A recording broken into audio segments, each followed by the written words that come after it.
నమస్తే. ఇన్నాళ్ళు నన్ను సపోర్ట్ చేస్తూ, ఎంకరేజ్ చేస్తూ మీ ప్రేమని నాకు అందిస్తున్న ప్రతి ఒక్కరికి కృతజ్ఞతలు. అలాగే ఈ వీడియో కూడా ఖచ్చితంగా మీకు ఉపయోగపడుతుంది. లైక్, షేర్ అండ్ సబ్స్క్రైబ్ చేసి మీ సపోర్ట్‌ని నాకు అందించండి. అలాగే ఈ వీడియో పట్ల మీకున్న అభిప్రాయాన్ని కామెంట్ సెక్షన్‌లో కామెంట్ చేసి తెలియజేయండి. ఇప్పుడు వీడియోని చూద్దాం.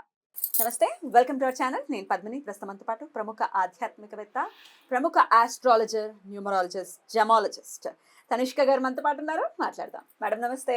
నమస్తే అమ్మా. H1 వీసా అనేది ఒక డ్రీమ్ లానే ఉంటుంది. ఫారిన్ వెళ్ళాలి అనుకునే వాళ్ళు. అవును. అంటే వెళ్ళాలి అనుకునే వాళ్ళు డైరెక్ట్ గా H1 వీసా ద్వారా వెళ్ళాలి అని అనుకుంటారు. అవును. డెఫినెట్ గా దాని తర్వాత వెళ్ళిన తర్వాత కూడా పర్మనెంట్ వీసా రావాలి, అవును. సిటిజన్షిప్ రావాలి అని చెప్పి కూడా ట్రై చేస్తారు. 5 years తర్వాత ఏవో వాటికి ఏవో కండిషన్స్ ఉంటాయి కదా. 5 years అవును. అక్కడ వర్క్ చేస్తే వస్తుంది. ఇట్లా అవును. రకరకాలు. అయితే అక్కడ ఇబ్బందులు ఫేస్ చేస్తున్నారు బికాస్ ఆఫ్ క్రైసిస్. అవును. రకరకాల అంటే ఇప్పుడు రెసెషన్ నడుస్తుంది వరల్డ్ వైడ్ గా కూడా. సో ఉద్యోగాలు ఉంటాయా, ఊడతాయా? అట్లా కూడా ఉండదు. తుమ్మితే ఊడిపోయే ముక్కుల్లానే ఉన్నాయి ఉద్యోగాలు అవును. అక్కడ. బెంగగానే ఒక బెరుకుగానే ఉన్నారు మన వాళ్ళు, ప్రవాసాంధ్రులు వేరే కంట్రీస్ లో అని చెప్పుకోవచ్చు. అదే అవును. అమెరికా, ఆస్ట్రేలియా, కెనడా, ఏ దేశం తీసుకున్నా ఇలానే ఉంది. మరి ఈ పరిస్థితుల నుంచి బయటపడాలి సాఫీగా. ఇప్పుడు వెళ్ళాం మనం, మళ్ళీ వెనక్కి రావటం అని అంటే చిన్న విషయం నిజం. కాదు కదా. అవును. ఎన్నెన్నో బాధ్యతల రీత్యా వెళ్తారు అవును. వాళ్ళు. సాఫీగా అక్కడ ఉండాలి, ప్రశాంతంగా అక్కడ ఉండాలి. జాబ్స్ రిలేటెడ్ ఇష్యూస్ సాల్వ్ అయిపోవాలంటే ఏం చేయాల్సి ఉంటుంది? ఓకే. ఇప్పుడు కొంతమంది వెళ్తారు. వెళ్ళిన వెంటనే కొన్ని జాతకాలకు ప్రాబ్లమే లేదు. ట్రై చేయగానే జాబ్లు వచ్చేస్తాయి. కొంతమంది అసలు 4 years అయ్యి 5 years అయ్యి ఇంట్లో అవునా? నుంచి డబ్బులు పంపిస్తూ ఉంటారు. వీళ్ళు ల్యాండ్ అమ్మి కూడా పంపిస్తూ ఉంటారు. కొన్ని కానీ వాళ్ళు అక్కడ సెటిల్ అవ్వరు. సెటిల్ అవ్వరు. కానీ ఇట్లాంటి క్లయింట్స్ వచ్చారా మీకు? చాలా అసలు బాబోయ్. మంత్లీ మేము ఇక్కడ అసలు బ్యాంక్ లోంచి లోన్ తీసుకుని 1 lakh పంపిస్తున్నామండి.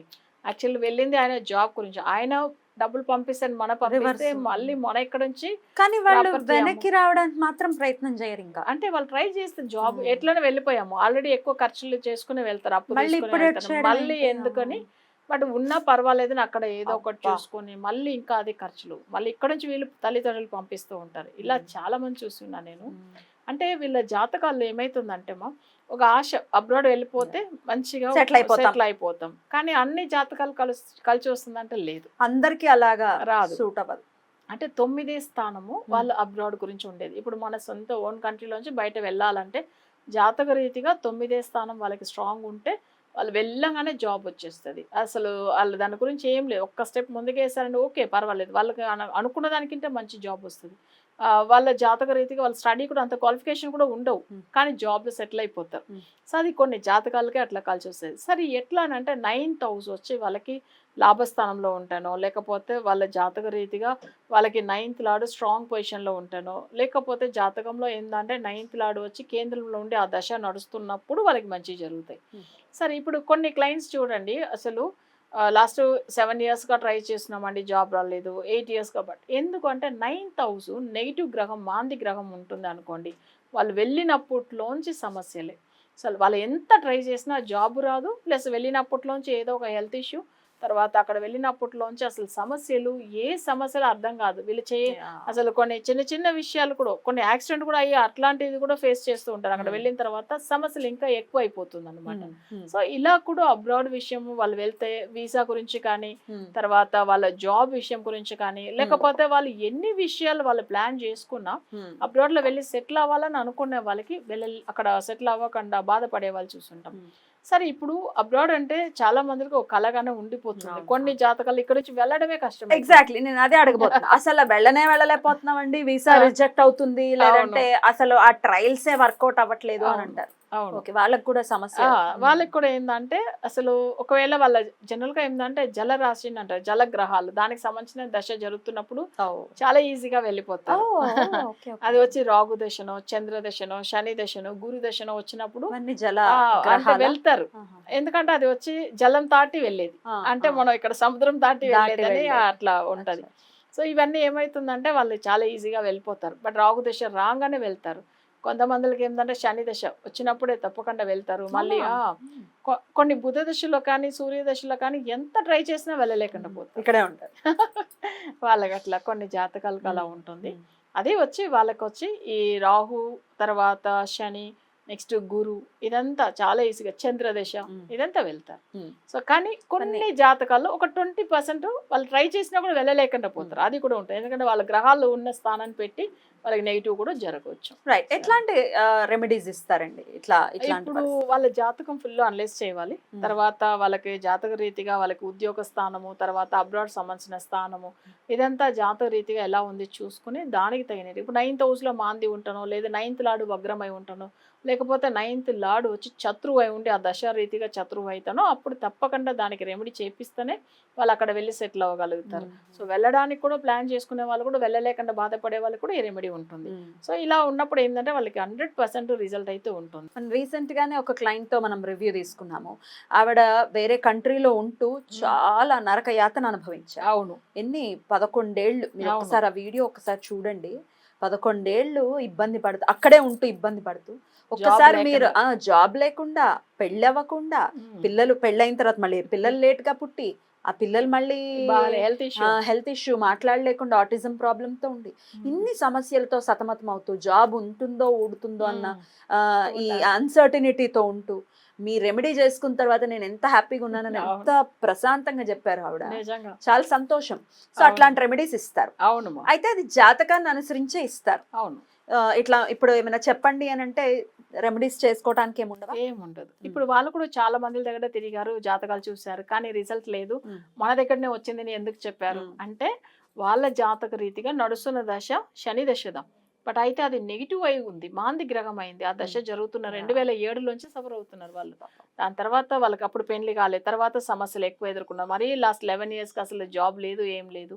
అసలు ఇంట్లో సమస్యలు, ఇంట్లో మళ్ళీ పిల్లల విషయం కానీ, అసలు ఫ్యామిలీలో చాలా సమస్యలు, అవన్నీ దాంట్లోంచి బయటపడారు. ఎందుకంటే వాళ్ళకి పూజలు వేరే ఎక్కడ సెట్ అవ్వలేదు. ఆ మాట కూడా అన్నారు చూడండి. వాళ్ళకి మాంది దశ నడుస్తున్నప్పుడు దానికి సంబంధించిన వశీకరణం చేస్తేనే రిజల్ట్. వశీకరణ పూజలు అనేవి ఇదే ఈ అంటే ఇది కాంటెక్స్ట్ అంటే డిఫరెంట్ ప్రశ్న ఇది. అంటే దీనికి సంబంధించి ఫారిన్ కి సంబంధించే కొన్ని సందర్భాలలో పెళ్లిళ్ళు అయిపోతాయండి. అవును. వెళ్ళిపోతాడు ఆ పిల్లాడు, ఈ పిల్లని తీసుకెళ్ళాడు. ఏమండి ఇవి వచ్చాయా మీకు? వచ్చింది ఇట్లా కూడా చాలా. అబ్స్కాండ్ అయిపోయాడు, లేకపోతే అసలు తీసుకెళ్తా అంటున్నాడు, తీసుకెళ్ళట్లేదు. భయం వేస్తుంది కదా కొత్తగా పెళ్ళైన అమ్మాయికి, ఆ తల్లిదండ్రులకి. ఇట్లాంటి సమస్యలకు కూడా వశీకరణ పూజలు చేయొచ్చు. ఎందుకంటే ఇప్పుడు మ్యారేజ్ అయిపోయింది, మళ్ళీ వాళ్ళు అబ్రాడ్ వెళ్ళిపోతారు, భార్య ఎక్కడే ఉంటే చాలా అసలు పెళ్లి కాకముందు ఒక సమస్య అంటే, ఇంకా పెళ్లి అయిన తర్వాత ఇంకా అది ఇంకా బాధగా అనిపిస్తుంది. సో అది దానికి కూడా చేయించున్నాం. అది కాకుండా వెళ్ళిన కొత్తలనే అక్కడ సమస్య గొడవలు అట్లా. సో మళ్ళీ ఏమైతుందంటే అక్కడ ఉండేప్పుడు డివోర్స్ గురించి, అది ఒక పెద్ద సమస్య అబ్రాడ్ వెళ్ళిన తర్వాత. సో ఇది కూడా వాళ్ళకి అబ్రాడ్ సమస్య స్థానం నెగిటివ్ అయితే, పెళ్ళైన తర్వాత వెళ్ళి గొడవలు కూడా వస్తాయి. ఇంకొక సమస్య అండి, ఈ అబ్రాడ్ లో ఉంటున్నారు, సంపాదిస్తున్నారు, నెలకు ఒక 5 లక్షలు సంపాదిస్తున్నారండి మా వారు చెప్తుంటారు ఆడవాళ్ళు. అవును. సగం కాదు, సగానికి 3/4 కూడా మొత్తం వాళ్ళ అమ్మ వాళ్ళకే పంపించేస్తారు. అవును. అట్లా నేను సంపాదించాలి, నేను సర్వైవ్ చేయాలి ఫ్యామిలీని అని అమ్మాయి కంప్లైంట్ చేస్తుంటుంది. ఇట్లాంటి సమస్యలు కూడా వచ్చాయా? చాలా. ఇది ఇప్పుడు రీసెంట్ గా తమిళ క్లయింట్ ఒక ఆమె, యాక్చువల్ గా ఏంటంటే తెలుగు ఆమె వాళ్ళ ఫ్రెండ్ అన్నమాట. నేను మొన్న కేరళ వెళ్ళినప్పుడు మళ్ళీ తమిళ క్లయింట్ ఏం లైన్ లో వచ్చారన్న. నేను ఇప్పుడు యాక్చువల్ గా ఫుల్ తెలుగు వాళ్ళదే చూస్తున్నాం కదా. ఇదేంటంటే ఇక్కడ ఆమె ఏం చేసిందంటే, మీకు ఎట్లా తెలుసు అంటే, మా ఫ్రెండ్ తెలుగు ఫుల్ ప్రోగ్రామ్ ఇది అన్ని వీడియోలు చూస్తారు, ఆమె తెలుగు ఆమె నా కొలీగ్ అనమాట, అందుకే ఆమె ఇచ్చారు. ఆమెకి ఇదే సమస్య, సేమ్ ఇదే సమస్య మీరు చెప్పారు కదా. వాళ్ళు ఏంటంటే ఇన్లాస్ వీళ్ళ డబ్బులన్నీ వాళ్ళ భర్త ఏం చేస్తుంది అన్ని తీసుకెళ్ళిపోతారు. ఈ పిల్ల సంపాదించాలి, ఇల్లు ఎట్లా ఉంటుంది సేమ్ అది మీరు చెప్పినప్పుడు గుర్తుకొచ్చింది, అందుకే చెప్తున్నాను. రీసెంట్ క్లయింట్ వాళ్ళు ఇప్పుడే 1 week అయింది వాళ్ళ పూజ స్టార్ట్ అయ్యి. సో ఎందుకంటే వీళ్ళు ఒక మంచి ఫీల్డ్ లో ఉన్నాయి అమ్మాయి అయితే, సరే ఓకే ఏదో మేనేజ్ చేయగలుగుతుంది. ఒకవేళ ఇన్కమ్ లేకపోతే అదే ఆమె బాధపడి ఏడుస్తుంది. సర్లే నాకు హెల్త్ కూడా సడన్ గా బాగాలే మేడం, మొన్న కూడా నేను బాధపడి ఏడ్చాను, నేను లేదనంటే మా బాబు పరిస్థితి ఏంటి, అంతే కదా అని బాధపడి చాలా ఏడ్చింది ఆమె. ఇప్పుడు తల్లిదండ్రులకు చూడొద్దు అనేది కాదు ఇక్కడ పాయింట్, భార్యను కూడా విస్మరించకూడదు కదా. మన ఇంట్లో ఈ ఫ్యామిలీని చూసుకోవాలంటే భార్యని చూసుకోవాలి, అంటే ఇన్లాస్ ని చూసుకోవాలి. సో బ్యాలెన్స్ చేయాలి మగవాడు అనేవాడు డెఫినెట్ గా. రైట్ అండి. సో ఏదైనా కూడా ఫారిన్ కి సంబంధించిన ఇష్యూస్ ఒకవేళ ఉన్నాయి అని అనుకుంటే డెఫినెట్ గా వశీకరణ పూజలతో ఖచ్చితంగా పరిష్కారం పరిష్కారం ఉంటుంది. H1 కూడా పిక్ అవుతుంది అని చెప్తున్నారు. 100%. గ్యారంటీగా చెప్తున్నారు. అవును. రైట్. చాలా చాలా బ్యూటిఫుల్. అయితే ఇది రెమెడీ చెప్పడానికి వీడియో కాదు. అంటే జాతకాన్ని అనుసరించి మాత్రమే చెప్పాలి, జాతకాన్ని అదే. అనుసరించి మాత్రమే రెమెడీ చేయాలి అని చెప్తూ ఉంటారు.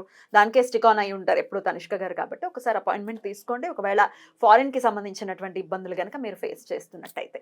Right madam, thank you so very much. నమస్తే. నమస్తే.